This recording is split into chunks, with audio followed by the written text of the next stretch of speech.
ലുലു സമാജം volley ഫെസ്റ്റിന് അരങ്ങൊരുങ്ങുന്നു.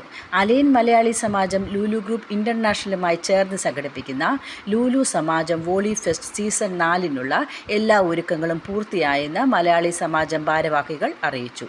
April 6 ഞായറാഴ്ച ഉച്ചയ്ക്ക് 2 മണി മുതൽ അലൈൻ ഇന്ത്യൻ സോഷ്യൽ സെൻ്ററിൽ വെച്ചാണ് മത്സരങ്ങൾ സംഘടിപ്പിക്കുന്നത്.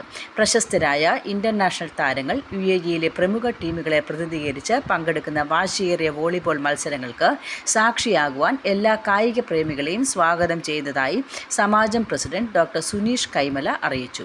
സമാജം general secretary Saleem Babu, treasurer Ramesh Kumar, Lulu regional director Shaji Jamaluddin, Lulu regional manager Unnikrishnan, Lulu public relation officer Umar, Indian social centre president Rasal Muhammad Sali, general secretary Santhosh Kumar, Malayalam Samajam ഉപദേശക സമിതി convener EK Salam, sports secretary Shiyas, assistant secretary Junais, world link auto centre ഉടമ ഷംസുദ്ദീൻ, ISC മുൻ പ്രസിഡന്റ് മുബാറക് മുസ്തഫ എന്നിവർ പത്രസമ്മേളനത്തിൽ പങ്കെടുത്തു. Comrade news, Thiruvananthapuram.